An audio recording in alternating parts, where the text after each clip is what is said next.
অষ্টম শ্রেণীর সকল শিক্ষার্থীবৃন্দ, ইনস্টিটিউট অফ বেসিক ম্যাথসের পক্ষ থেকে সকলকে স্বাগত।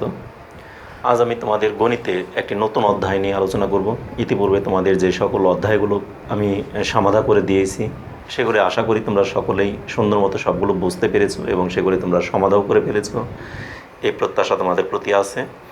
আজ আমি তোমাদেরকে নতুন অধ্যায় অর্থাৎ পাটিগণিতের, দেখো পাটিগণিতে তোমাদের বইতে মোট আছেই 3টি অধ্যায়। তার মধ্যে একটি অধ্যায় হলো প্যাটার্ন সম্পর্কে, সেটি তোমাদের সমাধা করে দিয়েছি। আরেকটি অধ্যায় আছে পরিমাপ, সেটিও সমাধা করে দিয়েছি। এখন মাঝখানে একটি অধ্যায়, শুধু দ্বিতীয় অধ্যায়টা বাকি আছে, লাভ ক্ষতি এবং মুনাফার অঙ্ক। তাহলে লাভ ক্ষতি এবং মুনাফা বিষয়ক যে চ্যাপ্টারটা আছে, এখানে 2টি অধ্যায় আছে, 2.1 এবং 2.2। এই অধ্যায়টি কিন্তু অনেক গুরুত্বপূর্ণ একটি অধ্যায়। এখান থেকে প্রতি বছরই প্রশ্ন আসে এবং অধ্যায়টি খুব কঠিন না, খুব সহজই একটি অধ্যায়। এই অধ্যায়টিকে আমরা আজ ধরবো এবং আজ থেকে হয়তো বা কয়েকটি লেকচারে তোমাদের এই অধ্যায়গুলোকে শেষ করে দেওয়ার চেষ্টা করব। এরপর তোমাদের বীজগণিতে অনেকগুলো অধ্যায় আরও বাকি আছে, জ্যামিতি তো এখনও ধরেই নেই, এবং পরিসংখ্যানের একটি অধ্যায় আছে, সেটিও তোমাদেরকে আমি, পরিসংখ্যান বলতে কি তথ্যপাত্রের যে চ্যাপ্টার, সেটিও সমাধা করে দিয়েছি। তা যাই হোক, আজ আমি তোমাদের যে চ্যাপ্টারটি আলোচনা করতে যাচ্ছি তোমাদেরকে কিন্তু প্রতিনিয়তই আমি একটি কথাই বলি, প্রতিটি ক্লাসের, প্রতিটি অধ্যায়ের প্রথম ক্লাসটি তোমাদের জন্য সবচেয়ে বেশি গুরুত্বপূর্ণ। আবার এর অর্থ এই না যে পরবর্তী ক্লাসগুলো গুরুত্বপূর্ণ নয়, তা কিন্তু না। পরবর্তী অধ্যায়গুলো বা পরবর্তী লেকচারগুলোও গুরুত্বপূর্ণ, কিন্তু সবচেয়ে বেশি গুরুত্বপূর্ণ প্রথম লেকচার, কারণ এখানে আমরা এই অধ্যায়ের মূল বিষয়বস্তুগুলোকে সবসময়ের জন্য আমরা উপস্থাপন করি এবং তারই ধারাবাহিকতায় পরবর্তী অঙ্কগুলো সমাধা করে যাই। এই জন্য আশা করব তোমরা এই এখন থেকে শুরু করে যতক্ষণই, আমি ভিডিওটা খুব বেশি বড় করব না, অল্প কিছু বিষয় নিয়ে আজ আমি আলোচনা করব, প্রাথমিক আলোচনা। এইটুকু সময় তোমরা মনোযোগ দিয়ে খুব ভালোভাবে শুনবে এবং সেগুলিকে যেটুকু লিখতে বলি বা যা আমি বোর্ডে লিখি সবগুলো খাতায় লিখেও ফেলবে। এতে তোমাদের ওই লেখাগুলো পরবর্তীতে দেখলে তোমাদের অঙ্ক করার জন্য অনেকটাই হেল্পফুল হবে। তা ঠিক আছে, আজকে আমরা যে চ্যাপ্টারটি আলোচনা করবো, এই চ্যাপ্টারটা দেখো বইয়ে অধ্যায়ের নামই দেওয়া আছে হলো দ্বিতীয় অধ্যায় মুনাফা। তাহলে মুনাফা মানে কি? লাভ, আমাদের লাভ ক্ষতি। আমি কোনো একটি পণ্য, মুনাফা কয়েক ধরনের হতে পারে। আমরা ক্রয় বিক্রয়ের মাধ্যমেও মুনাফা অর্জন করতে পারি। কোনো একটি পণ্য ক্রয় এবং বিক্রয় এর মাধ্যমে মুনাফা অর্জন করতে পারি। এই কলমটি আমি কিনলাম মনে করো 10 টাকা দিয়ে, এবং আমি মার্কেটে এটিকে আবার বিক্রি করলাম 12 টাকা দিয়ে, তাহলে এখানে আমার লাভ হলো কত টাকা? লাভটাকে আমরা কিন্তু মুনাফা বলি। তাহলে লাভ হলো, লাভের ইংলিশটা কি? আমাদের এখানে প্রফিট। প্রফিট মানে আমাদের মুনাফা। তাহলে এখানে আমাদের লাভ হলো কত টাকা? 2 টাকা। তাহলে এভাবে আমরা লাভ ক্ষতি নির্ণয় করতে পারি বা মুনাফা নির্ণয় করতে পারি। লাভের বিপরীতটা কি? ক্ষতি। এবার দেখো, এই কলমটা আমি কিনলাম 10 টাকা দিয়ে আর বিক্রি করি যদি 8 টাকা দিয়ে, তাহলে আমাদের কি এখানে লাভ হলো না ক্ষতি হলো? ক্ষতি হলো। কত টাকা ক্ষতি হলো? 2 টাকা ক্ষতি হলো। তাহলে ক্ষতি হবে তখনই যখন দেখবো আমরা ক্রয় মূল্য বেশি, বিক্রয় মূল্য কম। বেশি টাকা দিয়ে কিনে কম টাকায় বিক্রি করি যদি, তখনই হয় কি? ক্ষতি। তাহলে এক্ষেত্রে আমরা একটা জিনিস দেখি, ক্রয় আর একটা জিনিস হলো বিক্রয়। এটাকে আমি 2 বার লিখলাম, ক্রয়, এখানে লিখলাম বিক্রয়, সমান সমান কি লিখব? দেখো, আমার যদি ক্রয়ের তুলনায় বিক্রয়টা বড় হয়, অর্থাৎ আমি কিনলাম কয় টাকা দিয়ে, আমি ক্রয়ের তুলনায় বিক্রয় যদি বেশি হয়, তাহলে এটা হবে কি? লাভ। ঠিক আছে, এখানে ক্রয় বলতে কি? ক্রয় মূল্য কথাটাও আমরা লিখব, ক্রয় মূল্য। এই ক্রয় মূল্য ইজ লেস দ্যান বিক্রয় মূল্য। ক্রয় মূল্য ইজ লেস দ্যান বিক্রয় মূল্য হলে তাহলে হয় কি? লাভ। আবার ক্রয় মূল্য ইজ গ্রেটার দ্যান বিক্রয় মূল্য হলে, ক্রয় মূল্যর তুলনায় যদি বিক্রয় মূল্যটা কম হয়, তাহলে হবে কি? ক্ষতি। যেমন এটিকে আমরা একটা উদাহরণের মাধ্যমেও দেখাতে পারি। আমি কোনো একটি পণ্য, আমি বইটা রাখি এখানে, বই দরকার নেই। মনে করি কোনো একটি পণ্য আমি কিনলাম 10 টাকা দিয়ে আর বিক্রয় করলাম 12 টাকা, তাহলে এখানে লাভ হলো কত? 2 টাকা। আর সেই লাভটা আমি বের করলাম কিভাবে? এখানে বড় কোনটা? বিক্রয় মূল্যটা বড় না? তাহলে বড়টা থেকে ছোটটা বিয়োগ করব। তার মানে আমাদের তাহলে এখানে আমরা একটা সূত্র পেয়ে গেলাম। লাভ নির্ণয়ের সূত্র হলো বিক্রয় মূল্য বিয়োগ ক্রয় মূল্য। বিক্রয় মূল্য থেকে ক্রয় মূল্য বিয়োগ করে পাওয়া যায় কি? লাভ। আর ক্ষতিটা দেখো, আমাদের এখানে ক্রয় করছি 10 টাকা দিয়ে, আর বিক্রয় করছি আমি 8 টাকায় বিক্রি করলাম কোনো একটি পণ্য 8 টাকায়। তাহলে আমি 10 টাকা দিয়ে কিনে 8 টাকায় বিক্রি করলাম, তাহলে আমাদের বিক্রয় মূল্যটা কম হয়ে গেল, কেনা মূল্য আমাদের বেশি ছিল। তাহলে এখানে কি আমাদের ক্ষতি হয়েছে। আর ক্ষতি নির্ণয় করতে হলে আমাদের কি করতে হয়? ক্রয় মূল্য বিয়োগ বিক্রয় মূল্য। ঠিক আছে, এটি আমাদের একটা সূত্র, তাই না? তাহলে ক্ষতি নির্ণয়ের সূত্র হলো ক্রয় মূল্য বিয়োগ বিক্রয় মূল্য। লাভ নির্ণয়ের সূত্র হলো, তাহলে ক্ষতি হলো কত? 2 টাকা। লাভ হলো এখানে কত? 2 টাকা। ঠিক আছে, তাহলে ক্রয় মূল্য থেকে বিক্রয় মূল্য বিয়োগ করলে হয় ক্ষতি, আর বিক্রয় মূল্য থেকে ক্রয় মূল্য বিয়োগ করলে পাওয়া যায় লাভ। তাহলে লাভ এবং ক্ষতির যে সূত্রটা আমি কিন্তু সরাসরি লিখে দিতে পারতাম, তোমাদের বইতে এক কথাই লিখে দিছে। দেখো বইতে তোমরা বইটা খুললেই উপরেই সরাসরি পেয়ে যাবে, লাভ সমান বিক্রয় মূল্য মাইনাস ক্রয় মূল্য, ক্ষতি সমান ক্রয় মূল্য বিয়োগ বিক্রয় মূল্য। কিন্তু এখানে কোনো উদাহরণ নাই, কোনো কিছু নাই, কিন্তু আমি একটু তোমাদেরকে ভেঙে বেশ কিছু উদাহরণের মাধ্যমে এগুলি বুঝিয়ে দিলাম, যেন সূত্র মুখস্থ করার কিছু না, সূত্রগুলো আমাদের অটোমেটিক্যালি চলে আসবে, আমাদের বুঝতে পারবো। বোঝার জন্য আমাদের এই পদ্ধতিটি তোমাদেরকে অবলম্বন করলাম। তাহলে আমাদের কিন্তু দুইটি জিনিস আমাদের জানা হয়ে গেল। ঠিক আছে, এবার আমরা দেখো, আমার এই চ্যাপ্টারটার নাম কি? মুনাফা। তাহলে এই যে লাভ, এই লাভটাকেই তো আমরা মুনাফা বলতে পারি। এখন এই মুনাফা অর্জনের আমাদের দুটি পদ্ধতি, একটি হলো ক্রয় মূল্য আর বিক্রয় মূল্যের মাধ্যমে, আরেকটি আছে সেটি হলো আমরা কোথাও অর্থ লগ্নি করে, মানে অর্থ আমরা কোথাও বিনিয়োগ করলাম এবং সেখান থেকে আমি মনে করো ব্যাংকে রাখলাম বা কোথাও আমি যে কোনো একটি ব্যবসা প্রতিষ্ঠানে আমি বিনিয়োগ করলাম, যে 1 লক্ষ টাকা আমি কোথাও দিলাম, ব্যাংকে রাখলাম, মনে করো 1 লক্ষ টাকা আমি ব্যাংকে রাখলাম, এবং সেখান থেকে ওই ব্যাংক ওই 1 লক্ষ টাকা দিয়ে তাদের বিজনেস করবে, বিভিন্ন জায়গায় তারা এটাকে ব্যবসা করবে। তারা দেখা গেলো অন্যকে আবার এই টাকা দিতে পারে, অন্য কোনো একটা ইন্ডাস্ট্রিকে তাদের ব্যবসা বাণিজ্য করতে দিতে পারে, অথবা ব্যাংক নিজেই কোনো একটা বিজনেস করলো সেই টাকা দিয়ে। তাহলে সে কী বিজনেস করলো সেটা আমার দেখার বিষয় না, আমরা ব্যাংকে 1 লক্ষ টাকা দিলাম এবং এর বিনিময়ে ব্যাংক আমাকে প্রতি মাসে মনে করো 10%, আমার 10% মুনাফা দিল, অর্থাৎ 1 লক্ষ টাকা 100 টাকায় 10 টাকা আমাকে মুনাফা দিল বছরে। তাহলে মাসে কত টাকা ওটা কনভার্ট করতে পারি, অথবা মাসেই আমাকে দিল, মানে মাসে বা বছরে যে কোনো একটা নির্দিষ্ট অ্যামাউন্ট আমাকে যদি দেয় ব্যাংক, তাহলে ওইটি হলো আমার মুনাফা। আমি কোথাও ব্যাংকে রাখলাম 1 লক্ষ টাকা, এর বিনিময়ে আমাকে 1 বছর পর মনে করো 100 টাকা অতিরিক্ত দিল, 1,10,000 টাকা, কি 1,01,000 টাকা দিল। তাহলে এই যে 1,000 টাকা আমাকে অতিরিক্ত দিল, এই 1,000 টাকা হলো আমার মুনাফা।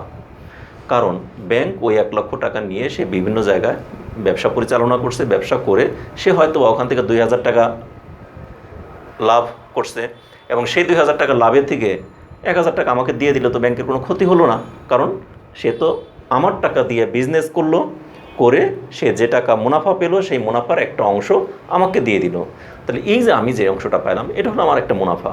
তাহলে এখানে খালি ব্যাংকই না, আমি কিন্তু ব্যাংককে এখানে বলে আসলাম সেটা না, আমি যে কোনো জায়গায়, যে কোনো প্রতিষ্ঠানে, যে কোনো ব্যবসা প্রতিষ্ঠানেও আমি এরকম অর্থকে আমি লগ্নি করতে পারি, মানে লাগাতে পারি, যেখানে আমি ব্যবসা করার উদ্দেশ্যে টাকাটাকে দিব, এবং সেখান থেকে ব্যবসা করে বিজনেস করে সেখান থেকে আমাকে যে মুনাফাটা অর্জন হবে সেই মুনাফার একটা অংশ যখন আমাকে শতকরা হারে বা পার্সেন্টেজ হারে যখন আমাকে দিবে, তখন এটাকে বলা হয় মুনাফা।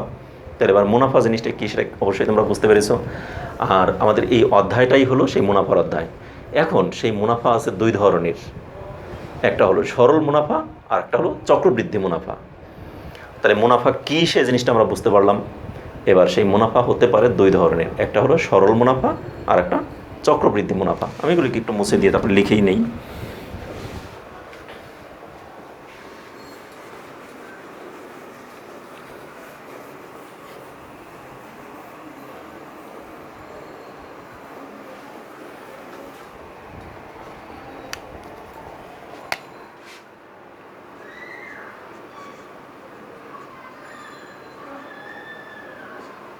এই মুনাফা মুনাফা দুই ধরনের।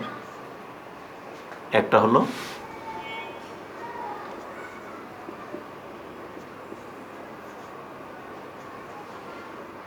সরল মুনাফা, আর একটা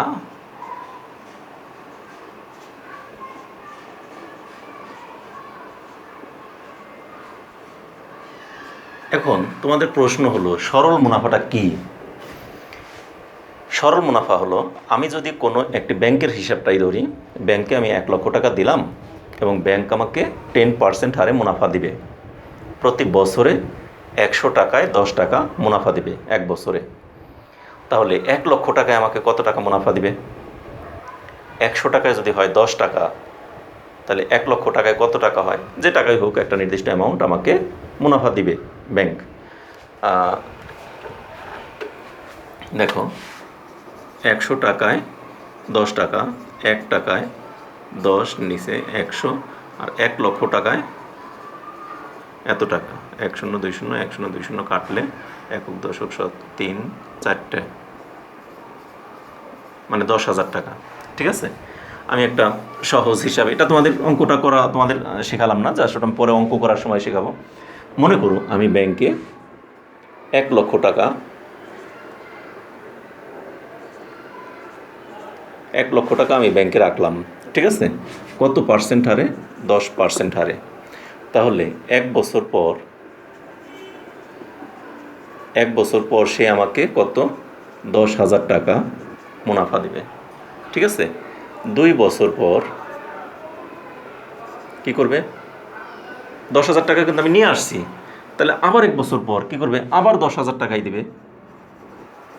ঠিক আছে, তাহলে প্রথম যখন আমি 1 বছর পর 10,000 টাকা তুলে নিয়ে আসছি, আমি ওই টাকাটা কিন্তু আমি রেখে দিই নেই।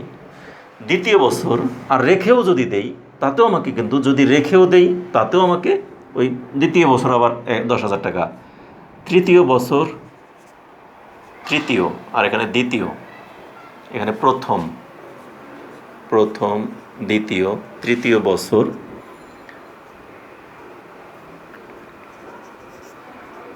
দ্বিতীয় বছর আবার, তাহলে দ্বিতীয় বছর পর কথাটা আর উল্লেখ করা দরকার নেই।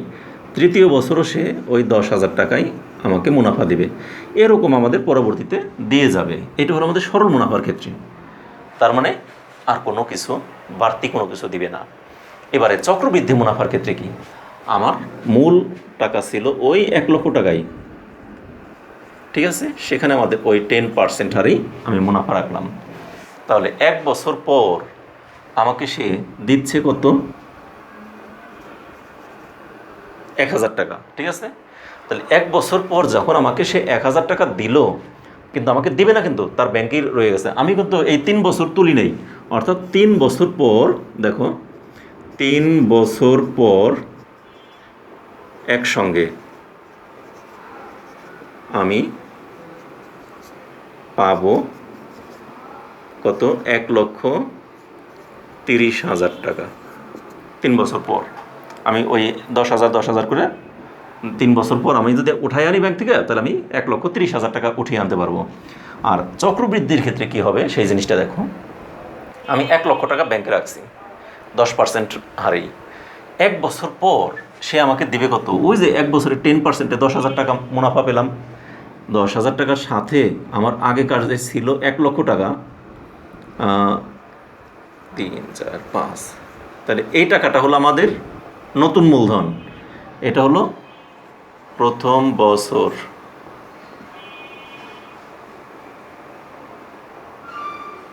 নতুন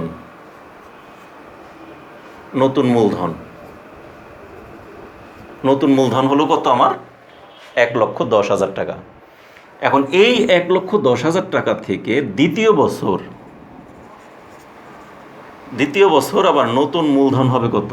দেখো আমার কিন্তু এখানে যে মুনাফাটা 10,000 টাকা হয়েছিল, ওই মুনাফা পরেই আছে। ওই মুনাফা থেকে কিন্তু আমাকে আর কোনো নতুন মুনাফা দেয় নাই। আর এখন সে কী করবে? ব্যাংক আমাকে কী করবে? ওই যে 1 লক্ষ টাকার আমাকে তো লাভ দিবেই, মানে মুনাফা দিবেই, সাথে 10,000 টাকাও তো আবার ব্যাংকে আমার 1 বছর পর মুনাফা হয়ে রয়েছে 10,000 টাকা। তাহলে সেই 10,000 টাকার 10% হারে কত হয়? 10,000 টাকার 10%-এ কত হয়? দেখো 10,000 গুণন 10%, 1,000 টাকা।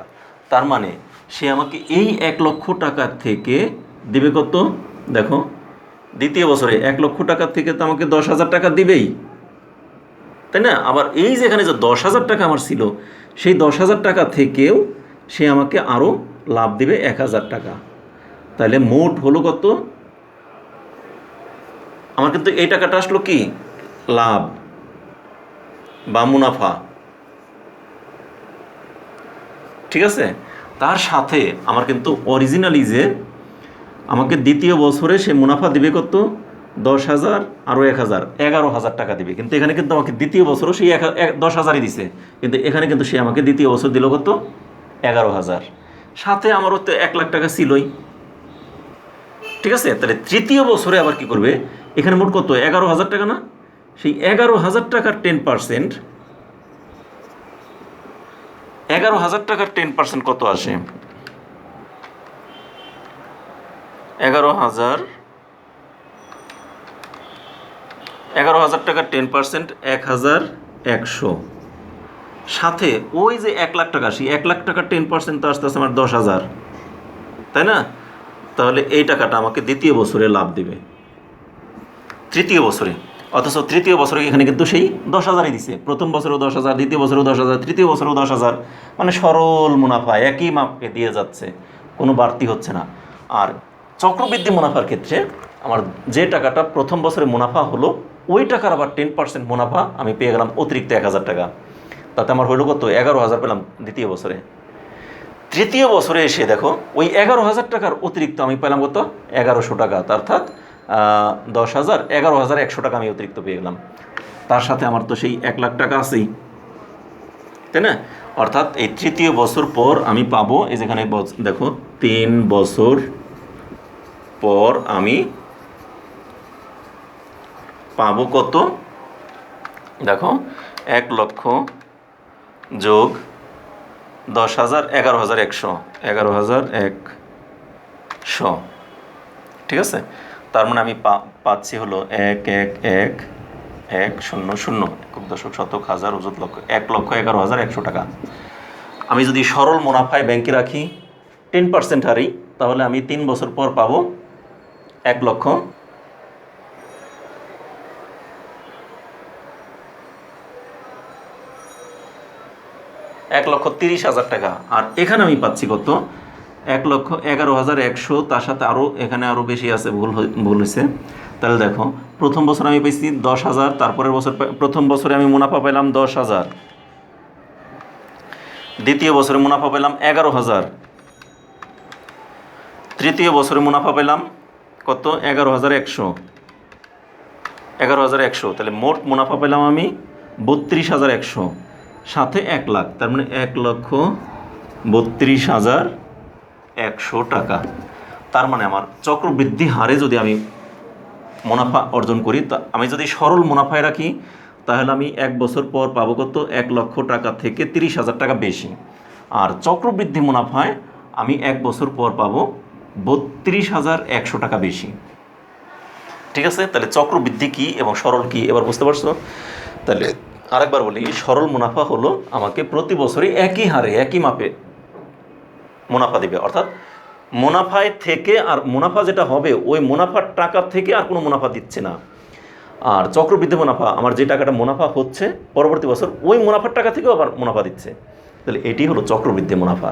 তাহলে সরল মুনাফা এবং চক্রবৃদ্ধি মুনাফা দুটি আমরা জানলাম। এখন এই সরল মুনাফা সম্পর্কে আমাদের টোটাল আলোচনাটা আমরা পাবো 2.1 অনুশীলনীতে। আর চক্রবৃদ্ধি মুনাফা সম্পর্কে বিস্তারিত আলোচনা আমরা পাবো 2.2 অনুশীলনীতে। অর্থাৎ আমাদের মুনাফার 2টি অধ্যায় আছে, সেই 2টি অধ্যায়ের মধ্যে প্রথম অধ্যায়ে পাবো আমরা 2.1-এ পাবো আমরা সরল মুনাফা সম্পর্কিত অঙ্ক, আর 2.2-এ পাবো আমরা চক্রবৃদ্ধি মুনাফা সম্পর্কিত অঙ্ক। এখন তোমাদের কাছে আমি এতক্ষণ যে আলোচনাগুলো করলাম, আমার বিশ্বাস তোমাদের কাছে অনেক কঠিন মনে হয়েছে। হয়তোবা তোমাদের কাছে অনেকের কাছে সহজ মনেও হতে পারে। যদি একটু মনোযোগ দিয়ে যদি শুনে থাকো তাহলে অবশ্যই তোমাদের কাছে সহজ মনে হয়েছে, কিন্তু তারপরেও আমি বলবো কঠিন মনে হয়েছে, এ কারণে যে আমার কাছেই এটা কঠিন হিসাব। এখন এই হিসাবগুলোকে সহজ করার জন্য এখন এই যেভাবে হিসাবগুলো করলাম এগুলোকে একদম পানির মতো খুব সহজভাবে উপস্থাপন করা হয় কিসের মাধ্যমে? সূত্রের মাধ্যমে। এই জন্য আমরা এই অঙ্কগুলোকে আমরা পরবর্তীতে বা এখনই আমি তোমাদেরকে নিয়ে যাব সূত্রে। আমি আগে একটা ধারণা তোমাদেরকে নিলাম, সরল মুনাফাটা কী সেটি বোঝানোর জন্য সেটি আমি সূত্র দিয়ে বোঝাতে পারতাম না। চক্রবৃদ্ধি মুনাফা কী সূত্র দিয়ে বোঝাইলে সেটা তোমরা জীবনেও বুঝতে না, সূত্রের মধ্যে আবার কী বুঝবে। কিন্তু সেগুলিকে আমরা এরকম সংখ্যা ভিত্তিক বাস্তব ভিত্তিক যদি কিছু উদাহরণ দেওয়াতে কিছুটা হলেও তোমরা বুঝতে পেরেছো সরল মুনাফার চক্রবৃদ্ধি মুনাফার মধ্যে পার্থক্যটা। কিন্তু আমি সূত্র দিয়ে যদি বোঝাতে যেতাম তোমরা কিছুই বুঝতে না। কিন্তু আমরা অঙ্ক যখন করব তখন আর এভাবে করতে যাব না, তখন আমরা সরাসরি সূত্রের মাধ্যমে অঙ্ক করব, যাতে আমাদের এই 3 বছর পর আমার কত টাকা মুনাফা পাবো এই অঙ্কটাই মনে করো 1 লক্ষ টাকা 10% হারে 3 বছরের জন্য ব্যাংকে রাখলে সরল মুনাফা সরল মুনাফা হিসাবে আমি কত টাকা পাবো আর চক্রবৃদ্ধি মুনাফা হিসাবে কত টাকা পাবো, এরকম যদি একটা অঙ্ক আসতেই পারে, তাহলে তোমরা অঙ্ক করবে। এভাবে কি অঙ্ক করা সম্ভব?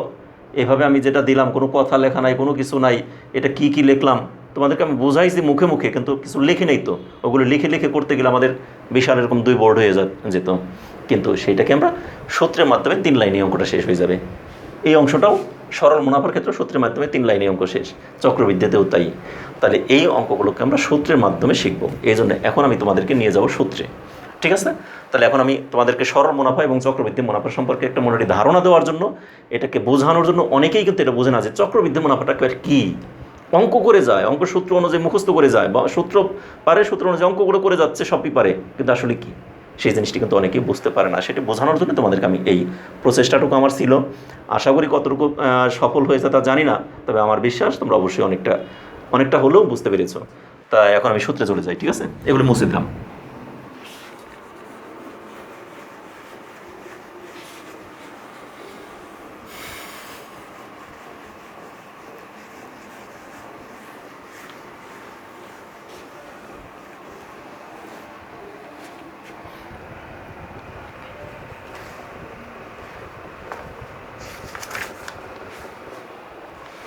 তোমাদের বইতে 14 পৃষ্ঠায় সূত্রগুলো দেওয়া আছে।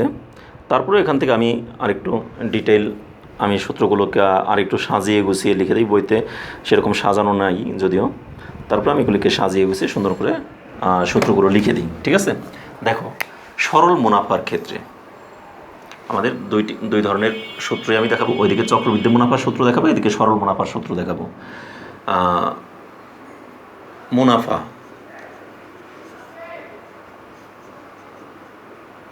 আচ্ছা মুনাফাটা আমি পরে লিখি। আমাদের সূত্রটা হলো আই সমান পি আর এন, এটি আমাদের সূত্র। এখন বলবো এখানে আই কি, পি কি, আর কি, এন কি। তাহলে এই জিনিসগুলো আমার সাইডে লিখে দেওয়া দরকার। এটাকে আমি লিখে দিই এখানে। আইতে হলো মুনাফা,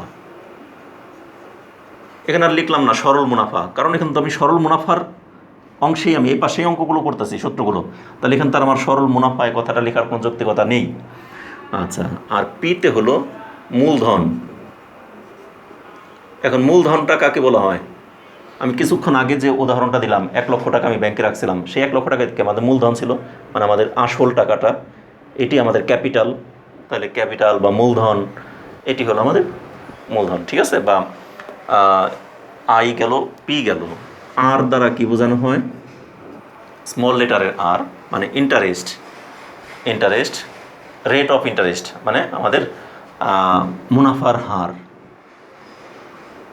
বা এখানে বইতে তোমাদের রেট অফ ইন্টারেস্ট লিখছে নাকি? হ্যাঁ, ইন্টারেস্টই লিখছে। রেট অফ ইন্টারেস্ট মানে মুনাফার হার।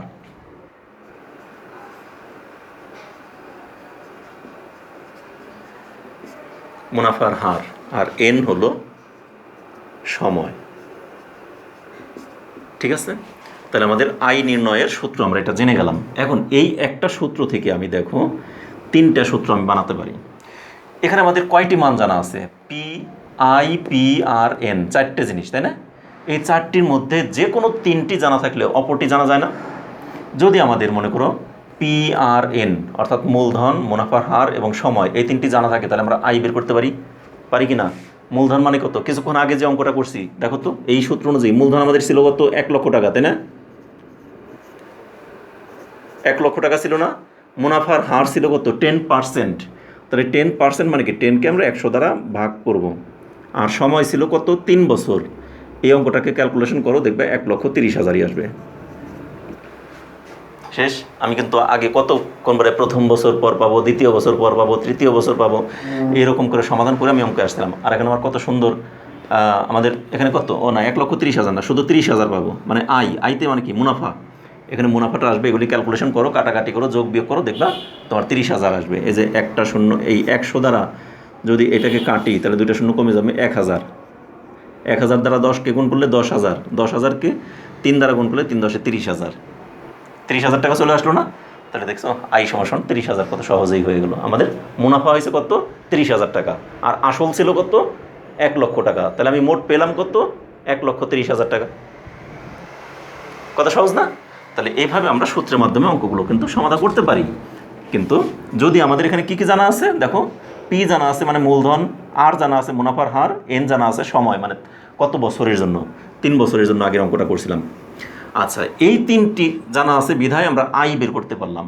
এখন যদি আমাদের পি না জানা থাকে, শুধু আই আর এন এই 3টা জানা আছে, তাহলে আমরা পি সমান সমান আমরা কী লিখতে পারি, আই আর এই পি এন, এই দুটো কি আই এর নিচে চলে আসবে না, আর এনটা নিচে চলে আসবে। বুঝতে পারো নাই? আমি আইটাকে বাম পাশে না লিখে যদি আমি ডান পাশে লিখতাম তাহলে কি হতো, এই পি সমান সমান আই উপরে যেত, আর এই দুইটা গুণাকার আছে মানে কি নিচে চলে আসতো। তাহলে পি সমান সমান I divide by R N. আবার দেখো যদি আমাদের আর সমান সমান কী হতো, আর সমান সমান কী হতো বলো, উপরে আই আর নিচে আর এর মান বের করতে গেলে পি এন। আবার এন সমান কত, I divide by P R. একইভাবে না, যদি আমাদের আইটা ডান পাশে যদি থাকে, আই সমান সমান পি আর এন, এটা আমাদের অরিজিনালি সূত্র। আর এই সূত্র থেকে আমাদের এখানে 4টি মান আই পি আর এন, এই 4টার মধ্যে এই 3টা জানা থাকলে আমরা আই বসাতে পারি। আবার যদি মনে করি আই জানা আছে আর এন জানা আছে, তাহলে পি এর মান বের করতে পারবো। কারণ কি আইকে এই আর এন দ্বারা ভাগ করলেই পি পাওয়া যায়। মনে করি আইটাই পাশে না ওই পাশে আছে, তাহলে কী হবে, আই এর নিচে এই দুইটা চলে আসবে। যদি আর জানা থাকলে তাহলে পি আর এনটা নিচে আসবে। যদি এন বের করতে বলে তাহলে এই দুইটা নিচে চলে আসবে। মানে এইভাবে আমরা সূত্র কিন্তু এগুলি মুখস্থ করা গেছি না, আমাদের মুখস্থ করার সূত্র হলো শুধু এই একটা থেকে বাকি সব সূত্র আমরা কিন্তু নিজেরা তৈরি করে নিতে পারি। তাহলে এইভাবে আমাদের যে কোনোটা আমরা ইচ্ছা করলে বের করে নিতে পারি। এখন এগুলিকে বলা হয় কি মুনাফা। তাহলে মুনাফা বের করলাম, মূলধন বের করলাম। এই মূলধনের অপর নাম কি, আসল, মূলধন বা আসল। ঠিক আছে, এখন আমার যদি বলে মুনাফা আসল, মুনাফা হাইফেন দিয়ে অনেক সময় লেখে আসল সমান সমান কি, আমার মুনাফা ছিল আই যোগ আসল হলো পি। আই আর পি এই দুটো যোগ করলে যা হবে, যেমন কিছুক্ষণ আগে আমি যে অঙ্কটা করলাম ওই অঙ্কটা আমাদের মুনাফা আসছিল কত 30,000, তার সাথে যদি আমি আসল হলো 1 লক্ষ টাকা ছিল, সেই 1 লক্ষ যদি যোগ করি তাহলে 1,30,000 টাকা চলে আসবে না। মুনাফা আর আসল দুইটাকে যোগ করলেই পাওয়া যায় মুনাফা আসল। এটা তো আর কঠিন কিছুই না। আবার এই অঙ্কটা কি আমাদের বলতে পারে, এই মুনাফা আসল এই কথাটারই অপর আরেকটা নাম বলতে পারে সমৃদ্ধি মূল। দেখো এই পুরা কথাটারে লিখতে পারে এরকম, সমৃদ্ধি মূল, অথবা বলতে পারে সমৃদ্ধি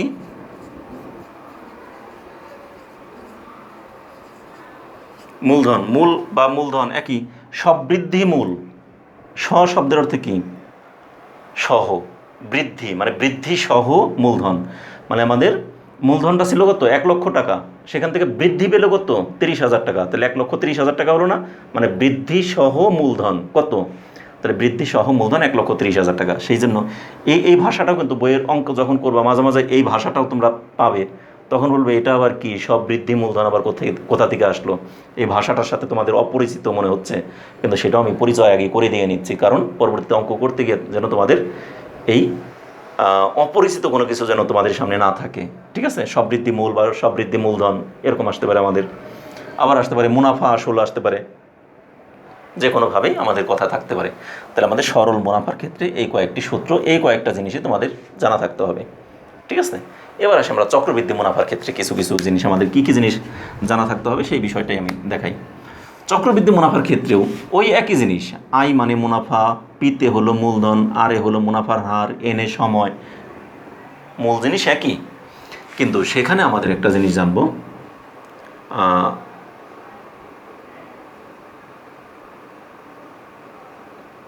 সি সমান সমান P into 1 + r whole to the power n।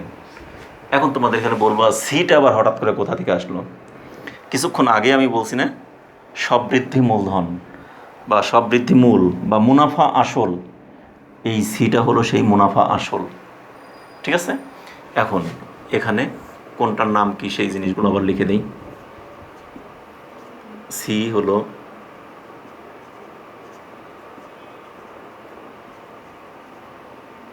সববৃদ্ধি মূল, ঠিক আছে, পি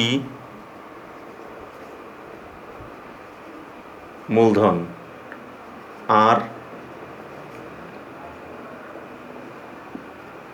মুনাফার হার, এন সময়। চক্রবৃদ্ধি মুনাফার ক্ষেত্রে আমাদের এই সূত্র প্রয়োগ করব। ঠিক আছে, এখন আমার যদি বলে মুনাফা বের করব, এখন মুনাফা, এখানে তো মুনাফার কোনো কথা নাই, এখানে মুনাফার কোনো কিছু আছে বলো? আমাদের আয় তো এখানে পেলাম না, তাহলে আয়টা কি হবে? এখানে মানে সব বৃদ্ধি মূল, এই মানটা আসলো কি? সব বৃদ্ধি মূল মানে বৃদ্ধি সহ মূলধন।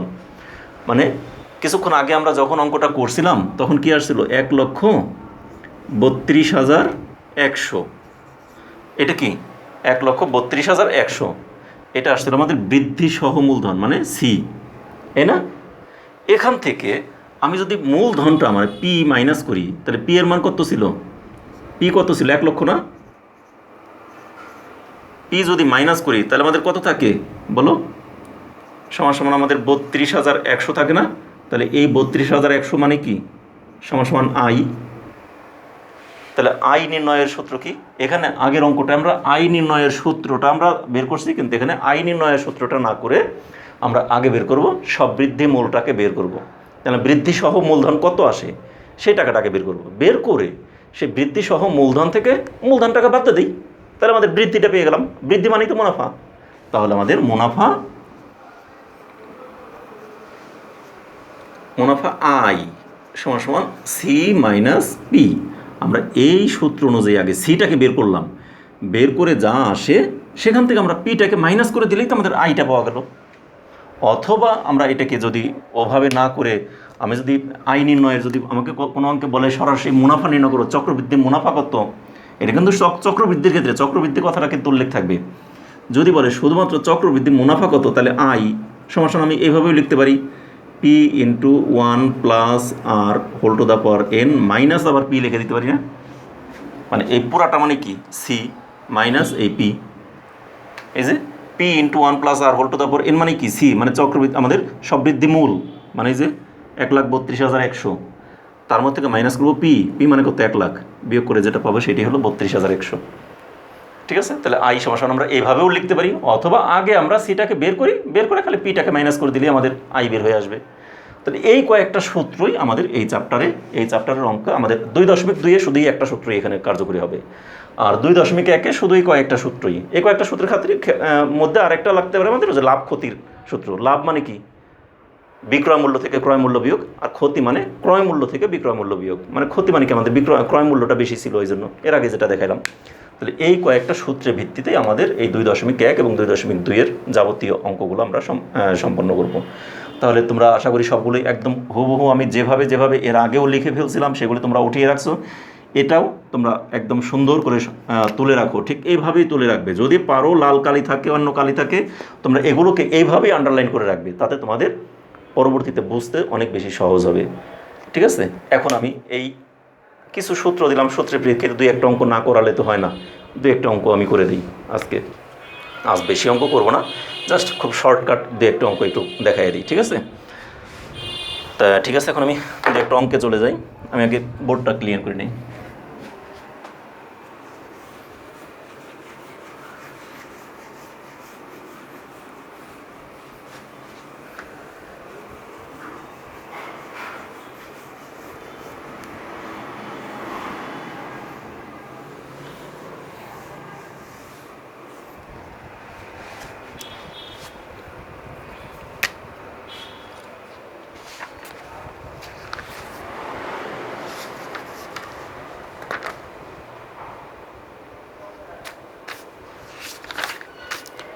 বইতে দেখো 18 পৃষ্ঠা, বইয়ের 18 পৃষ্ঠা 1 নাম্বার এবং 2 নাম্বার অঙ্কগুলো আছে লাভ ক্ষতির অঙ্ক, ওই ক্রয় মূল্য বিক্রয় মূল্য দিয়ে।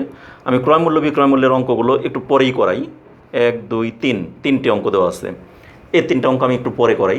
আজকে যেহেতু এইমাত্র আমি যে মুনাফা নির্ণয়ের যে সূত্রগুলো দিলাম, এই সূত্রগুলোর দিয়ে একটা প্রয়োগ দেখাই, কারণ দু একটা প্রয়োগ এখন যেহেতু সূত্র দিলাম, সাথে সাথে দু একটা প্রয়োগ দেখাইলে তোমাদের কাছে ইজি মনে হবে, অঙ্কগুলো বুঝতে সহজ হবে।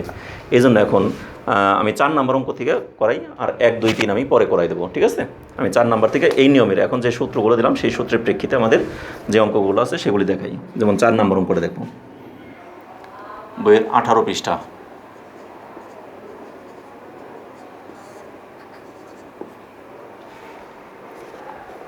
বার্ষিক শতকরা মুনাফার হার 10.50 টাকা, মানে মুনাফার হার 10.5%, মানে এখানে 10.5% কথাটা কিন্তু দেওয়া নাই, 10.50% দেওয়া নাই, কিন্তু পার্সেন্ট না দেওয়া থাকলে এখানে লেখা আছে কি শতকরা। শতকরা মানেই তো এই পার্সেন্ট, শতকরা লেখা থাকলে পার্সেন্টেজ দিবে না, শতকরা না লেখা না থাকা মানেই পার্সেন্টেজ দিছে, একই কথা কিন্তু। তাহলে শতকরা মুনাফার হার 10.50 টাকা হলে 2000 টাকার 5 বছরের মুনাফা কত হবে? একেবারেই সহজ, এইমাত্র যে সূত্র দেখালাম সেই সূত্রের মাধ্যমে আমাদের যা যা দেওয়া আছে সেগুলো আমরা বের করি। দেখো দেওয়া আছে, এটাকে মুছে দিই।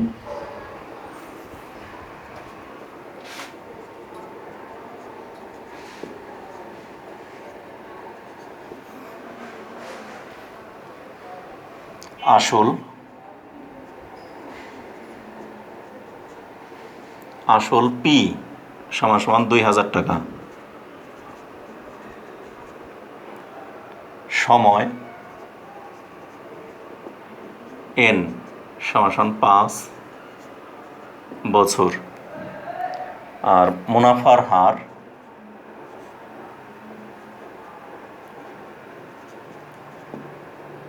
হার কে বলি আমরা আর, তাই না? সমান সমান 10.50। এখানে শতকরা মুনাফার হার, তাহলে শতকরা না লিখে আমি এখানে পার্সেন্টেজ দিয়ে দিলাম, একই কথা। মুনাফার হার আর সমান সমান 10.50%। এখন এই পার্সেন্টেজকে যদি আমরা উঠিয়ে দিতে চাই তাহলে আমরা লিখব 10.50 ডিভাইডেড বাই 100। এখন কিন্তু আর পার্সেন্টেজ দিব না, এই কথাটা মনে রাখবে। যে কোনো সংখ্যায় আমরা পার্সেন্টেজ থাকা মানেই সেটাকে আমরা 100 ভাগের, যেমন আমরা বলি 8%। 8% মানে কি? 100 টাকায় 8 টাকা, মানে 100 ভাগের 8 ভাগ। আমার 100 টাকা থেকে 8 টাকা আমাকে দিয়ে দেবে 8%, মানে 100 টাকার 8 টাকা, মানে 100 ভাগের 8 ভাগ। তাহলে ওরকম 10.50% মানে কি? তাহলে 100 ভাগের 10.50। এই পার্সেন্টেজ চিহ্নটাকে উঠিয়ে দিলে আমাদের 100 তার ভাগ হয়ে যাবে, কারণ আমরা পার্সেন্টেজ দিয়ে তো আমরা অঙ্ক করবো না, আমরা অঙ্ক করবো পার্সেন্টেজ ছাড়া সূত্রের মধ্যে যখন বসাবো। এখন আমাদের লিখব কি মুনাফার হার, মুনাফার হার তো দেওয়াই আছে, আমার বের করতে বলছে কি মুনাফা আয় নির্ণয় করতে হবে।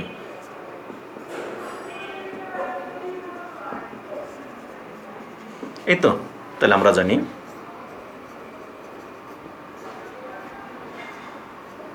আই সমান সমান PRN। এখানে কিন্তু আমার ডান পাশে লিখে দেওয়ার দরকার নাই যে এখানে পি সমান এত, আর সমান এত, এন সমান এত, এগুলো লিখে দেওয়ার দরকার নাই। এখন বলবে কেন লিখে দেওয়ার দরকার নাই? এ কারণেই আমি কিন্তু এখানে লিখে ফেলছি, এই যে আসল আমি কিন্তু ব্র্যাকেটে পি লিখছি, এন লিখছি, এখানে ব্র্যাকেট দিলেও হয় না দিলেও হয়। আমি কিন্তু আসল হলো পি, সময় হলো এন, মুনাফার হার আর। তাহলে এই কথাগুলো তো আমি লিখে দিছি উপরে, তাহলে এখানে তার ডান পাশে ওই যে আগেরটা যেমন সূত্রে আমি ডান পাশে লিখে দিয়েছিলাম সেটা লিখে দিয়েছিলাম, এখন তাহলে সেটা দরকার নাই। আর যদি আমি এখানে এই কাজটা না করতাম, এই PNR এই কথাটা না লিখে শুধু আসল এত, সময় এত, মুনাফা এত এগুলো লিখে আসতাম, তাহলে কিন্তু আমার এখানে লিখে নিতে হতো এখানে আসল সমান সমান পি, সময় এন সমান এত, সময় সমান এন, মুনাফার হার সমান আর, এই কথাগুলো আমার লিখে দিতে হতো। যার জন্য আমার ডান পাশের লেখাটাকে আমি কমানোর জন্য আমি এখানেই লিখে ফেলছি। ক্লিয়ার? এই টেকনিকগুলোই তোমরা অবলম্বন করবে। এখন সমান সমান আমরা মান বসাই দিই। পি এর মান কত? 2000 গুণ আর এর মান কত? আর এর মান হলো 10.50 নিচে 100 গুণ n এর মান কত 5। এই 100 দ্বারা 2000কে কাটলে কত হয় 20। ঠিক আছে, এখন দেখো আমরা ক্যালকুলেটর দিয়ে গুণ করে ফেলবো সরাসরি। 20 দিয়ে 5কে গুণ করলে 5 20 100।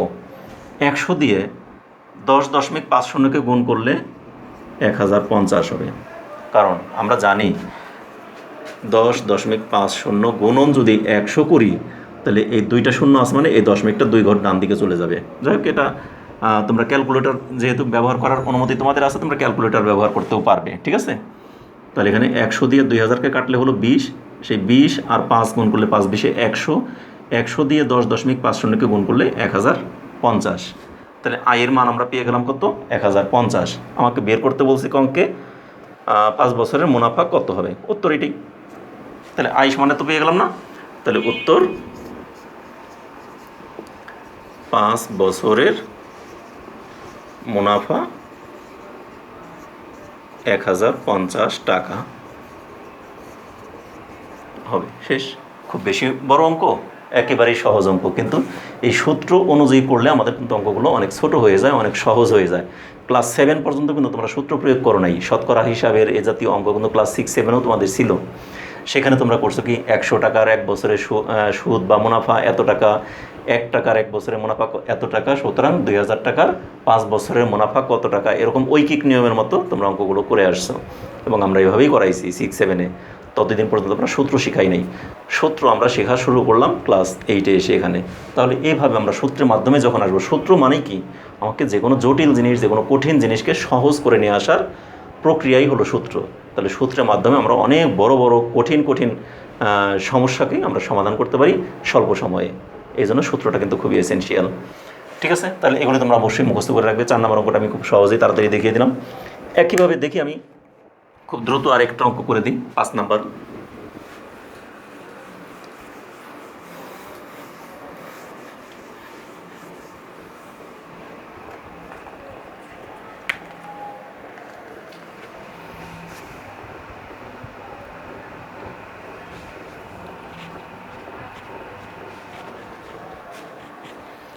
পাঁচ নম্বরে বলছে কি, বার্ষিক মুনাফা শতকরা 10 টাকা থেকে কমে 8 টাকা হলে 3000 টাকার 3 বছরের মুনাফা কত কম হবে।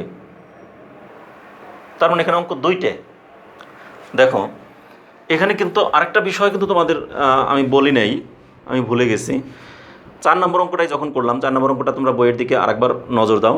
বার্ষিক শতকরা মুনাফার হার 10.50 টাকা হলে 2000 টাকার 5 বছরের মুনাফা কত হবে। এখন এই অঙ্কটা যখন আমি করলাম, আমি কিন্তু সরল মুনাফার অঙ্ক করলাম। এখানে তোমাদের প্রশ্ন হতে পারতো যে চক্রবৃদ্ধি মুনাফার সূত্রটা কেন প্রয়োগ করলাম না আমি, কারণ এখানে চক্রবৃদ্ধি সম্পন্ন কোনো কিছু লেখা নাই। কোনো অঙ্কে চক্রবৃদ্ধি কথাটা উল্লেখ না থাকা মানেই আমরা ধরে নেব সেটা সরল মুনাফা। আর চক্রবৃদ্ধি মুনাফা তখনই হবে যখন বলে দিবে এটা চক্রবৃদ্ধি হারে মুনাফা কত হবে, বা চক্রবৃদ্ধি মুনাফার হার এত, এরকম উল্লেখ থাকবে। চক্রবৃদ্ধি উল্লেখ না থাকা মানেই চোখ বন্ধ করে সেটা সরল মুনাফা। তাহলে সরল মুনাফা কিন্তু সবসময় উল্লেখ থাকে না। তাহলে সরল মুনাফা যদি উল্লেখ থাকে বেটার, তাহলে সরল মুনাফা করবই। আর উল্লেখ না থাকলে সরল, চক্রবৃদ্ধি কোনোটাই উল্লেখ নাই মানে সেটা সরল। মনে থাকবে সেই বিষয়টা তোমাদের কিন্তু আমি যেমন 4 নম্বর অঙ্কে কিন্তু আমি এই কথাটা বলতে ভুলে গেছিলাম, সেটা তোমাদেরকে জানিয়ে নিলাম। ঠিক একই রকম দেখো 5 নম্বর অঙ্কটাও, এখানে কিন্তু সরল মুনাফা বা চক্রবৃদ্ধি মুনাফা কোনো কিছুই বলে দেওয়া নাই। তাহলে কোনো কিছুই বলে দেওয়া না মানেই এটা আমরা সরল মুনাফা ধরে নেব। ঠিক আছে, তাহলে দেখো এখানে প্রশ্নটা বুঝি। শতকরা মুনাফার হার 10 টাকা থেকে, আগে আমাদের একটা মুনাফার হার ছিল 10%, তখন আমার আসল ছিল কত 3000 টাকা, মানে পি, এটা হলো আর। ঠিক আছে, আর সময় এন ছিল কত 3 বছর। তাহলে এই 10%-এ পি এন আর পি এন তিনটাই জানা থাকলে আমরা আই নির্ণয় করতে পারতাম। সেটাকে মনে করলাম I1 মনে করলাম প্রথম একটা মুনাফা। এখন মুনাফার হার 10% থেকে কমে যদি 8% হয়, আমার কিন্তু আসল সেই 3000 টাকাই রয়ে গেছে, সময়ও সেই 3ই রয়ে গেছে। এক্ষেত্রে আমাদের মুনাফার হারটা কি, মুনাফার পরিমাণটা কি, 10% যখন ছিল তখন যে পরিমাণ মুনাফা ছিল, 8% হারে যখন আমাকে মুনাফা দেবে তখন তো আমাদের মুনাফাটা একটু কমে আসবে। তখন এটা আই না হয়ে I2 মনে করলাম। এখানে যাই হোক, এখানে আসলো মনে করো 50 টাকা, এখানে আসবে হয়তো বা 40 টাকা, কথার কথা। তাহলে আমাদের দুই জায়গার মধ্যে দুই রকমের পাবো। তাহলে একই অঙ্ক একবার 10% ধরে অঙ্কটাকে সমাধা করব, সেখানে আয়ের একটা মান পাবো, আবার 8% ধরে একই অঙ্ককে আরেকবার করব, সেখানে আরেকটা মান পাবো। এই দুইটার মধ্যে আমাদের ডিফারেন্স কত সেইটা আমাকে বের করতে বলছে। অর্থাৎ মুনাফা কত কম হবে। এই যেখানে যেমন কম হলো কত, 50 টাকা ছিল, পরে হলো 40 টাকা, তাহলে আমাদের 10 টাকা কম হলো না, মানে বিয়োগ করে বের করবো। ঠিক এই কাজটাই। তাহলে অঙ্ক কিন্তু কঠিন না, কিন্তু একই অঙ্ককে আমরা 2বার সূত্র প্রয়োগ করবো এখানে। তাহলে সেই 2বার সূত্র প্রয়োগ করতে হলে আমি আগে প্রশ্নটা তোমাদের বুঝিয়ে নিলাম, এখন আমি সমাধানে চলে যাই।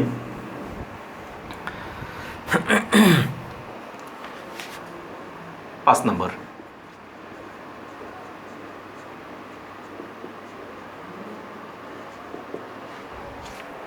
আমি বইটা এখানে রেখে নিই, অযথা বইটা বারবার নাই করে।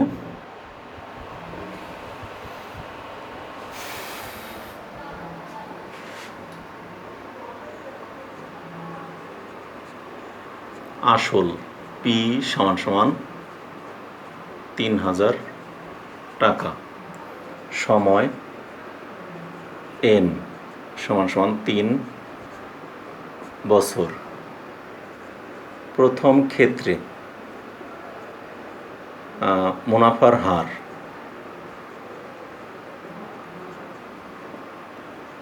আর সমান সমান 10% বা 10 নিচে 100। ঠিক আছে। সুতরাং মুনাফা আই সমান সমান পি আর এন, তাই না? তাহলে পি এর মান কত? 3000। আর এর মান কত? 10 ডিভাইড বাই 100, এন হলো 3। দেখো 100 দিয়ে 3000কে কাটলে 30, 30 10 300, 300কে 3 দ্বারা গুণ করলে 3 3 900। ঠিক আছে। তাহলে আমাদের প্রথম ক্ষেত্রে মুনাফা পাইলাম কত? 900 টাকা। তাহলে প্রথম ক্ষেত্রে মুনাফার হার, এখানে আর 1 ধরি, তাহলে আর 1 লিখে দিই। ঠিক আছে। তাহলে আই 1 লিখলাম, আর পি এন এটা তো একই রয়েছে, এটা তার চেঞ্জ হয় নাই। ঠিক আছে। আবার দ্বিতীয় ক্ষেত্রে আর 2 সমান সমান 8% বা 8 নিচে 100 হলে আই 2 সমান সমান পি আর 2 এন। তাহলে পি এর মান তো সেই 3000ই, আর 2 এর মান কত? 8 নিচে 100, এন এর মান তো সেই 3ই। 100 দ্বারা 3000কে কাটলে হয় 30, তাহলে 3 30 90, 90কে 8 দ্বারা গুণ করলে 8 নং 72, 720। তাহলে দেখো প্রথম ক্ষেত্রে আমাদের মুনাফা ছিল কত? 900 টাকা, দ্বিতীয় ক্ষেত্রে মুনাফা হলো 720 টাকা, তাই না? তাহলে এখন আমরা এটাকে লিখবো, যখন আমাদের 10% মুনাফার হার ছিল তখন আমরা মুনাফা পাইছি কত? 900 টাকা। আর যখন 8% মুনাফার হার হয়েছে তখন আমরা মুনাফা পাইছি 720 টাকা। তাহলে এখানে আমাদের কত টাকা মুনাফা কমে গেছে? আমার বলছে কি মুনাফা, প্রশ্নে কি বলছে? মুনাফা কত টাকা কম হবে, মুনাফা কত কম হবে। তাহলে এখন লিখি আমরা, সুতরাং মুনাফা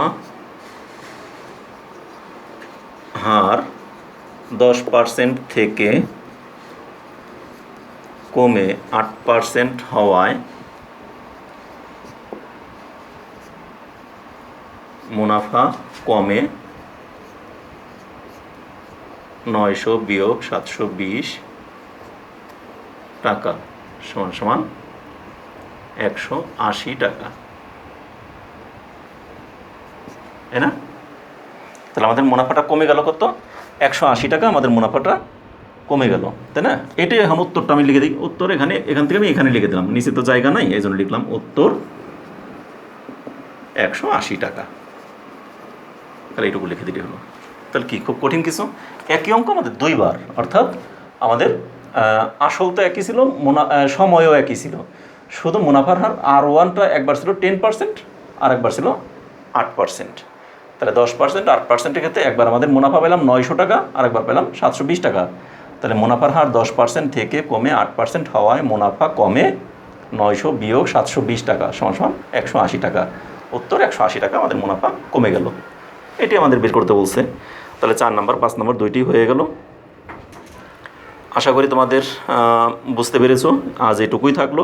আগামী ক্লাসে কারণ আমি দুটি সূত্র দেখানোর জন্য শুধু সূত্র অনুযায়ী সূত্রগুলো বুঝালাম, আজকে মৌলিক আলোচনাগুলি করলাম। সেই মৌলিক আলোচনার প্রেক্ষিতে কিছু অঙ্ক, দু একটি অঙ্ক না দেখালেই নয়, এই জন্য আমি দুইটি অঙ্ক তোমাদেরকে দেখিয়ে দিলাম এবং বুঝিয়ে দিলাম। আগামী ক্লাসে এই অঙ্কগুলো আরও অনেকগুলো অঙ্ক থেকে হয়তো বা 2টির জায়গায় 4টি 5টি 6টি যে কয়টি করে পারি আমি দ্রুত তার সাথে তোমাদের এই চ্যাপ্টারটি শেষ করে দেবো। আমি আগামী ক্লাসে তোমাদের সাথে আবার দেখা হবে এই চ্যাপ্টারের অঙ্কগুলো নিয়েই। সে পর্যন্ত তোমরা সকলে ভালো থেকো, সুস্থ থেকো এবং নিরাপদে থেকো। আমাদের চ্যানেলের সাথে থেকো। আমার ক্লাসগুলো যদি তোমাদের ভালো লাগে তাহলে অবশ্যই ক্লাস শেষে একটি করে লাইক দেবে। এবং তোমাদের তো এখন স্কুল খুলেছে, তাহলে স্কুল যেহেতু খুলছে, তোমাদের স্কুলের অনেক বন্ধুবান্ধব আছে, তাদের সাথে এই ক্লাসগুলো অর্থাৎ আমার এই চ্যানেলটাকে অবশ্যই শেয়ার করবে, এই নামটাকে সবাইকে জানাবে এবং সেখান থেকে সবাই যদি একটু হলেও যদি উপকৃত হয় তাহলে আমি ধন্য হব। এই জন্য আমি বলবো অবশ্যই তোমাদেরকে আমি অনুরোধ করবো তোমরা অবশ্যই তোমাদের বন্ধুবান্ধব সবার সাথে এই চ্যানেলটিকে শেয়ার করবে। আর তোমাদের বন্ধুবান্ধবের মধ্যে শেয়ার করবে এবং একই সাথে যারা এই চ্যানেলটাকে সাবস্ক্রাইব করোনি তারা অবশ্যই সাবস্ক্রাইব করবে এবং তোমাদের বন্ধুদের বা অন্য সকলকে এই চ্যানেলটিকে সাবস্ক্রাইব করতে উৎসাহিত করবে। ধন্যবাদ সকলকে।